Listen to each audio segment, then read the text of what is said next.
Okay, hello. I'm preparing this video for just to do a revision of unit number 1, in which we have studied about Servlet and JDBC. So what I have done, I have created a simple application or login application which is with combination of Servlet and JDBC. So let's start. We have to follow certain steps for creating a particular web application, especially when we work with Servlet and JDBC. So I have just listed down these steps which we need to perform. First and foremost, we need to create a database where all the data about the application that you want to collect and store will be kept into that database. Then second thing, we need to create a client-side GUI that will be our index page. As per the need of your job, you can create that index page, or you can just design the look and feel that you want to show to your client. Third step is to create the actual servlet. Now servlet will contain the logic of your application, as we already know that. Then when we create servlet, we have to perform some steps, but I have given you the steps over here which are related to JDBC, because serverless steps we already know. What we now need to understand is the steps about the JDBC. These are the 5 steps about JDBC. First is you need to configure the JDBC driver. There are different types of drivers which are supported by JDBC, among which what we want to use, we need to set up that, we need to configure that in step number 1. Step number 2, we are going to create a connection with the database. We need to specify the specific name to which we want to connect to over localhost or over a remote system, whatever. We need to specify it on the second step, that is database connection. Third step is execute query. That means where we are going to write our query. And the query can be anything. It can be a DML type of query, or it can be a DQL, मतलब simple query, select query, or you can have insert, update, delete, all those types of queries. At this third step, you're going to prepare that query. You have to write that query, and then you have to execute that query. At step number 4, we're going to process the result of that query which we have just written and executed. Whatever is the answer, if you want to process that answer, we need to store that answer somewhere. So that answer will be stored into a result set, and then we can process that result set as per our need. Once all the processing is done, now all the jobs are done, last phase is to close database connection or any other resources that have been opened regarding databases. So we already know in Java we have a garbage collector who will do this task, but it is a good practice to keep releasing the resources by manually. So we need to close the database. Now this is regarding the servlet. The steps are including your JDBC ka steps. When you are done with your servlet part, lastly and most important step, while the end of this application you need to do is you need to add database driver in your project. Whole application needs to be supported by a database driver. You have to add a library that will support your application. So last step is to add the library. I'll just repeat the step: create database, create index page, create servlet. Inside that step, perform the steps for the JDBC, and the last part, add the library into your project. Let's start with the actual application. So first step, creating database. Now I am creating the database by using MySQL. You can use any different type of database management system. What I have done, I have just logged in into MySQL console, and over here first step is to obviously create a database. So I have created a database with the name test123. Then we need to use that database so that we can make changes into that database. Next step is to create a table. So as I already told you that we are going to create a login application, I have created a table name as login, and into that I have 2 columns, username and user password, which is of type varchar, having size of characters as 20. Then just tested the table that insert करके try किया है, that is insert into login, values are put into that table, and when I fire this select query, I'll get my table in front of my screen. So what I need to do while creating database, I need to create a database, use the database, and create a table. Basically, I need these three things to be done. Okay, let's go next step. Next step is creating a web application. This will include creating index page and servlet page plus adding the library into your project. So this is your main project that you're going to create. Now for creating the project, we are using NetBean. Into NetBean, we have to go into file, select new project. When we select new project, we have different categories from which we need to select from. So we are working in Java, and that too in a Java EE version. Java EE version is specifically designed for creating web applications. So we are going to select category as Java Web and project named as or project as web application, simple web application. Then it will ask you to give the name to the project. So as we know, we are creating application for login. We are giving project name as login application.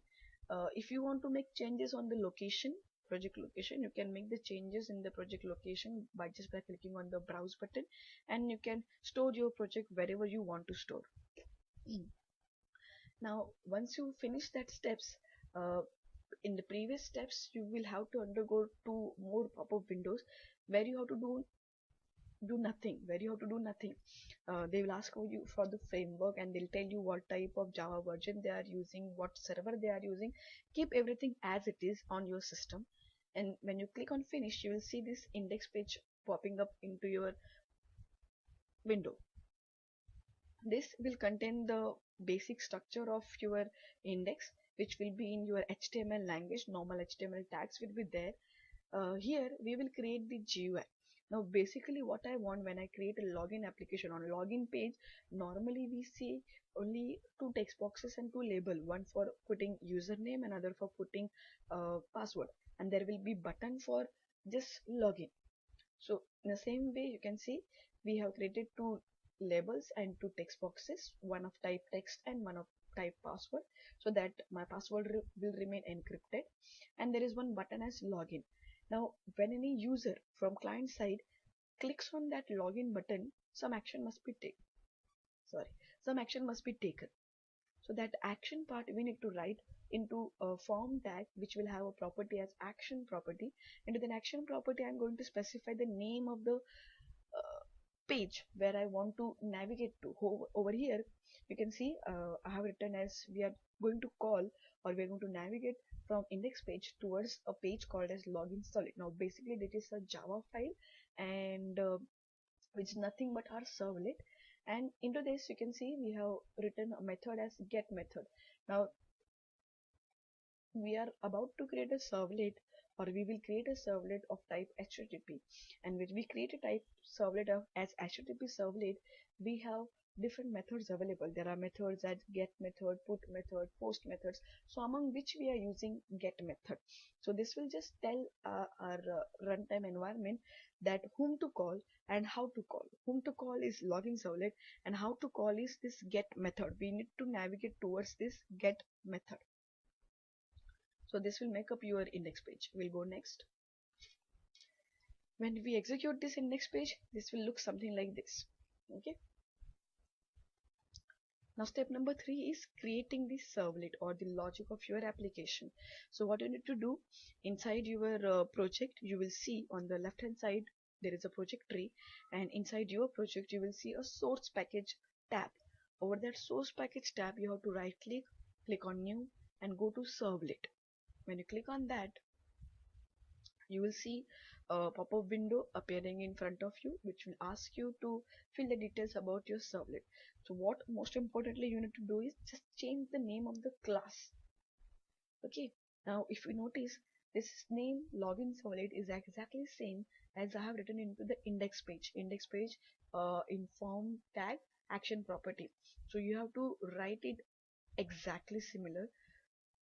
Then I have specified the package name as my pack. Even if you don't specify this package name, your servlet or your Java file will directly go into the uh, by default Java package. But if you want to make it sorted, you can create your own package, and your servlet will be saved into that package.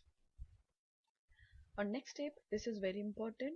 Uh, It will ask you to either tick or keep unchecked that checkbox. This checkbox is indicating whether you want to add information to deployment descriptor. That means whether you want to add web.xml file into your project. Now, what is this web.xml file? This file basically tells the navigation flow from which page to which page your application should move, or your application should flow. So there is another option for this, that is annotation. But for annotation you need to do the coding manually. Web.xml, if you include, it will do it automatically. So NetBeans will help us to automatically add our code. So if I check this checkbox at this step, that will tell, or that will create a web.xml file which will include the currently created servlet into the navigation tab or navigation flow. Okay, now when this process is finished, you will see a whole lot of code in front of you, or the basic structure of the servlet in front of you. We will not change anything over there. I just want you to focus that there is a process request method, then there is get method, post method, and there is servlet info method. So as I told you, from index page we are going to call get method. So we are only going to work with the get method. We are not needing this process request or post method or the servlet info method. What I will suggest you, delete this just to avoid the coding mistakes. Just delete this part, whole part, and then delete this override selector, do post method, and then get servlet info method, so that your code will look smaller and you will be able to read it properly. What we need is this do get method.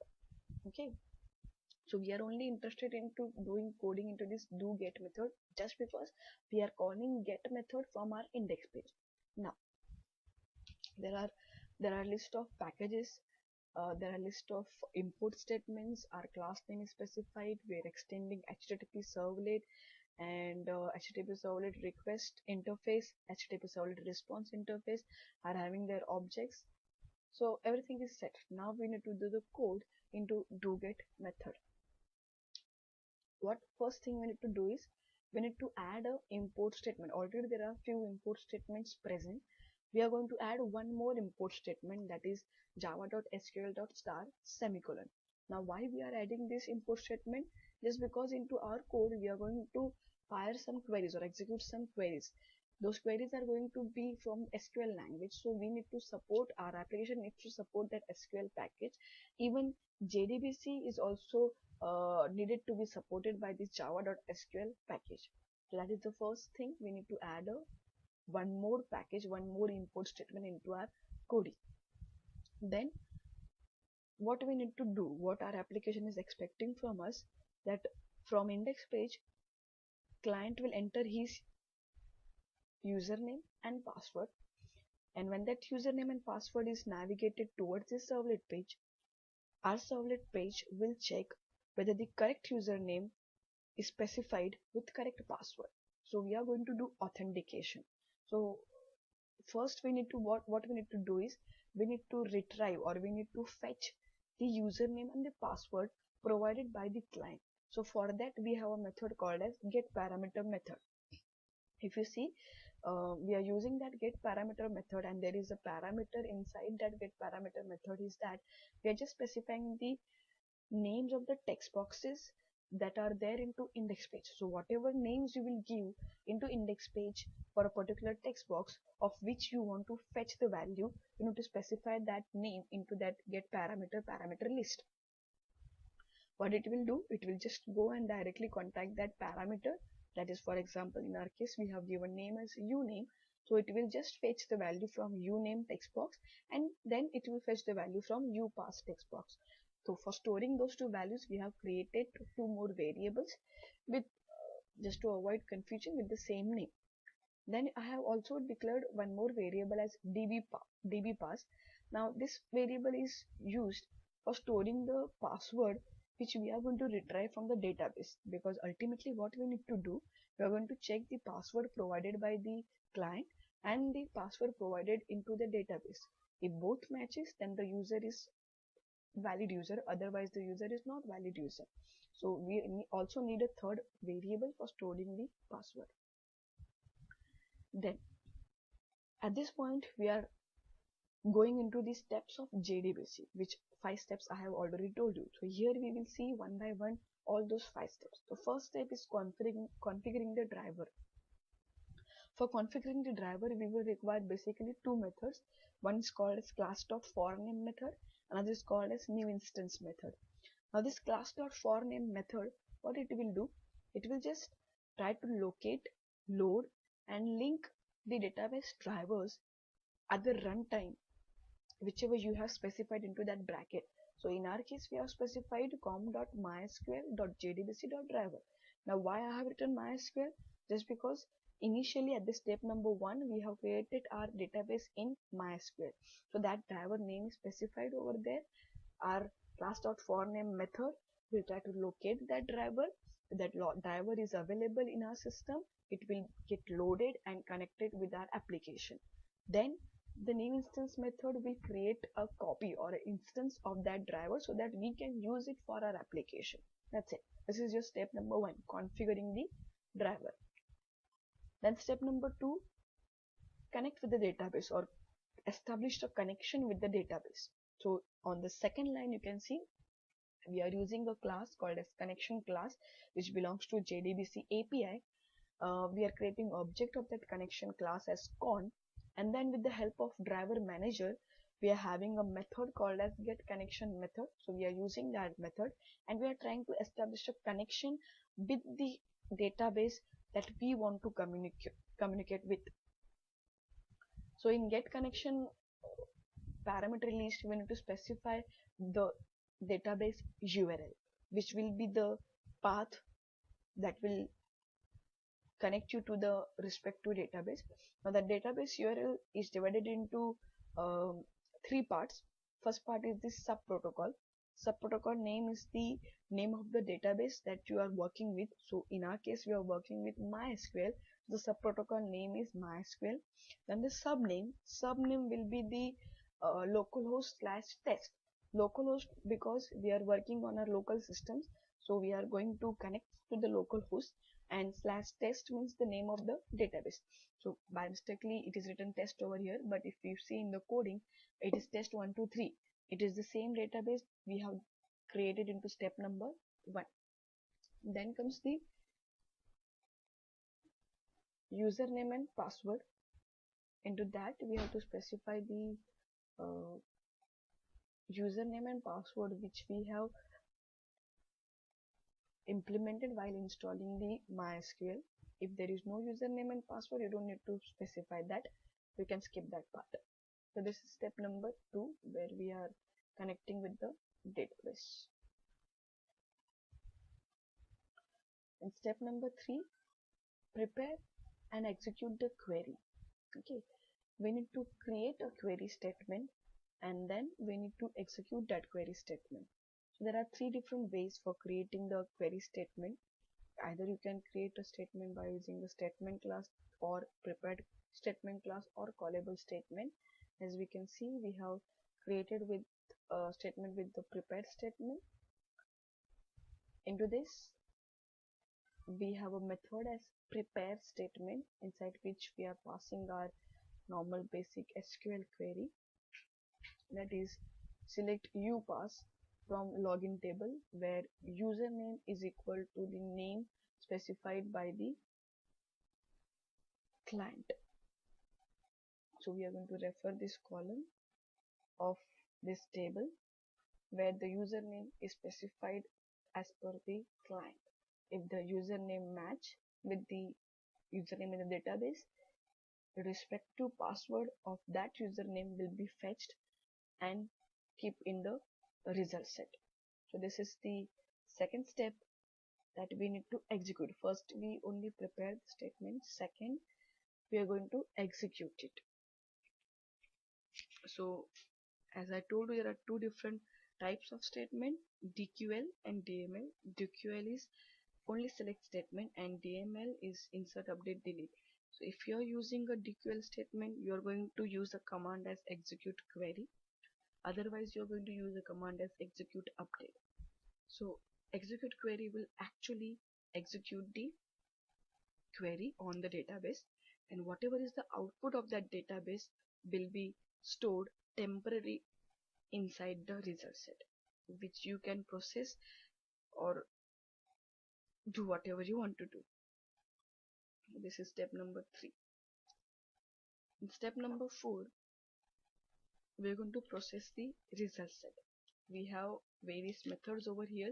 There is a next method which will fetch one row at a time from the result set and process it. When the processing is done, again when we call next method, it will fetch the second row from the result set and processes, and this will continue until there are no more rows to process. Then there is a method called as getString method. What does this method will do? This will fetch the column value from the result set. Over here, whatever index number you will specify inside the parenthesis, that column value will be fetched and will be given to the variable. You can see this dbpass variable we have declared above. Over here, into this variable we are going to store the password which we are fetching from the database. In upass we are storing the password which we have fetched from the client side, and in dbpass we are going to fetch the password which is stored into the database. Then there is one tip over here. Generally, when we talk about indexes, we feel index number always starts with 0. But in case of result set, index number starts with 1. So if you want to access the first column from the output, you need to specify 1. Why I'm specifying it? Because into my select query, I have not written select star. I have written select upass. That means I am only collecting one column, that is password column, from the login table. So my output will only contain one column. Then when I'm fetching one column, I need to write an index number as 1 only. So that will give me the password from the database. So now I have both the password. One is from the client side and one is from the database side, which is already present. What I need to do now, I'm just going to authenticate. How I'm going to authenticate? Just going to compare both the password. If they are equal, the person is valid, otherwise they are not valid. So just included a if statement where we are just comparing the db pass and the pass. If they match, login done, otherwise login fail. Once that coding is done, we need to just end our coding with the catch, because we started with the try block. We are going to end it with the catch block. Just complete the code. Now we are finished with step number 3. Now we have to go to step number 4, which is the most important step. We are going to add the library. So again, we have to go into the project tree. On the left side of the screen, you will see a library tab over there, and just right click, go into add libraries, and when this pop-up window appear in front of you, select MySQL JDBC driver. Now again, why we are selecting this library only? Because we are working in MySQL database, and there is a supporting driver for that database which is called as MySQL JDBC driver. So we require this driver, and we are going to go now. Then we just need to execute the application now. So when we execute our application, first page that will come in front of us will be the index page. When we type the correct username and correct password and click on login button, we'll get a message as login done. That means password that we provided and that is inside the database is safe, and therefore we are authenticated and we are getting a message as login done. Otherwise, if we put a wrong password or wrong username, we will get message as login failed. So basically, what I wanted to convey over here is, I just want you to understand those 5 steps of JDBC, how they are working, plus how we are going to combine our servlet ka experience with the JDBC. Now, this is the last topic of your unit number 1. That's it. I hope it is understandable.